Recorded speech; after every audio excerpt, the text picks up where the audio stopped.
So here's this guy. Do you know who this guy is? You know this guy? He's a guy. He's a guy. Thanks. This is that. No, a girl. Well, obviously. He's old. He's old. He's got grey hair. He has a certain maturity about him. I wouldn't say that he was old. He's got grey hair. Standing at my vantage point, I think that would be unwise. And uncalled for. In fact.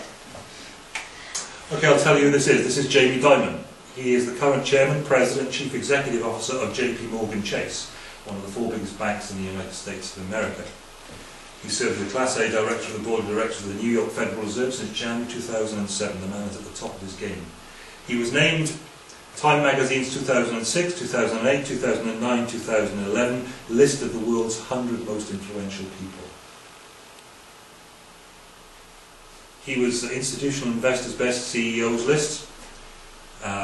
Right through 2008 to 2011, he was named the American Chief Executive Officer of the Year in 2011. Why haven't you heard of him?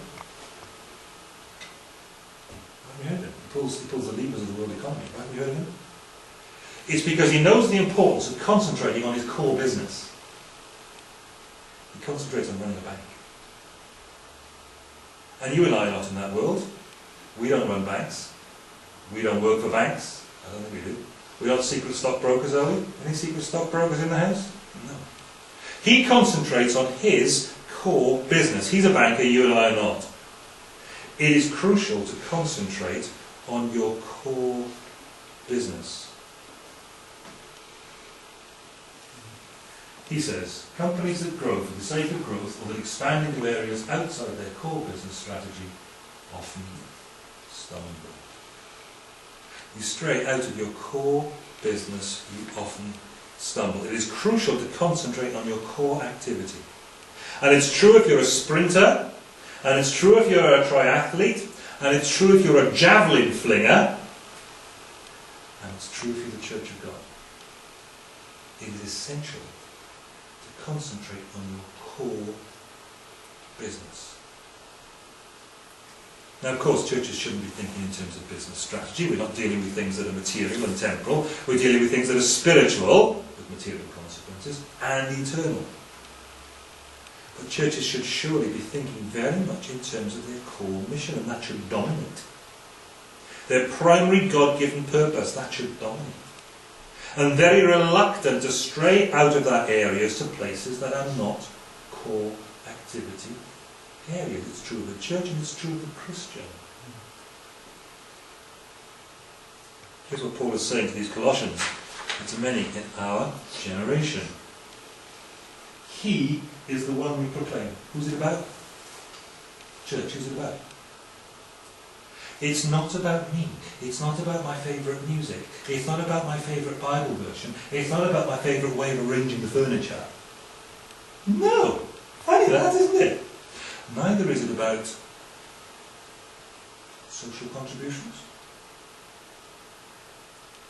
Neither is it about political activity. Neither is it about engaging with the academic or economic debate. It's about proclaiming Jesus. That's the core activity. And Paul will then go and unpack that, and he'll tell us how he unpacks that and what he means by that, and the point and the purpose of it all. Now, those other things may be very legitimate. They may be important. They are. Numbers of them are. They are important. But it's not your core activity. And the difficulty is it's very easy for the core to shift. I was standing in front of a big screen watching some rowing recently, just yesterday. And remembering back to my days when I was a rower. Yeah, at university I was a rower, okay? And it all came about because I was standing with a much more elderly gentleman, and somebody was rowing and his seat came off the rudder. That's happened to me. His seat, he pushed his right off his slide. He shot off his seat. He was running jammed, I think, and he shot off his seat. He was back in the boat, and he stuck his hand up, and he was waving this piece of boat furniture. Did you see that? Did you see that? Very clever. That happens. That happens a lot. And it took me back to the days when, my core was really important. Your core strength here, this stuff. And it just reminded me how easy it is for your core to slip. You know what I mean? It is dead easy for your core to slip. That's true of the Church of God. And the results are equally devastating. He is the one we proclaim, admonishing and teaching everyone with all wisdom, so that we may present everyone fully mature in Christ. To this end I strenuously contend, with all the energy that Christ so powerfully works in me. To this end. This one. This one.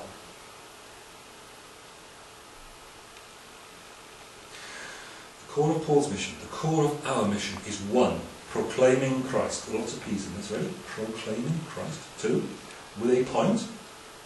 3, with a passion. Proclaiming Christ with a point and a passion. We have 3 P's. This sermon has 3 P's. I hope your lunch has more. Now, incidentally, did you notice that Paul has gone back to using the plural? He is the one we proclaim. Up until now, he's been talking in the singular. And we saw that last time. If you missed that last time, download the videos. They didn't go very well this week. They weren't very popular this week. They looked a bit grim, I think, when you don't see it on the website. Some grim, it's terrible. So I don't think they're very popular. Maybe that's it. Or maybe people are fed up with listening to me. But certainly, if you go back there, you'll see the importance of him being in the singular until now. But now he's gone back into the plural. This is our process, he says. This is what we are about. This isn't just me.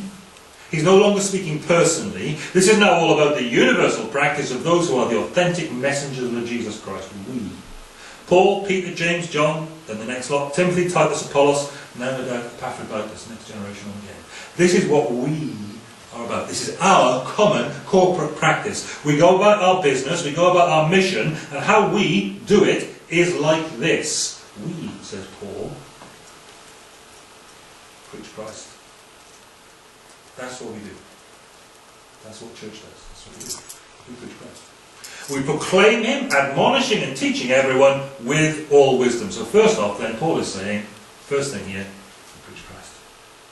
It's Christ we preach Christ.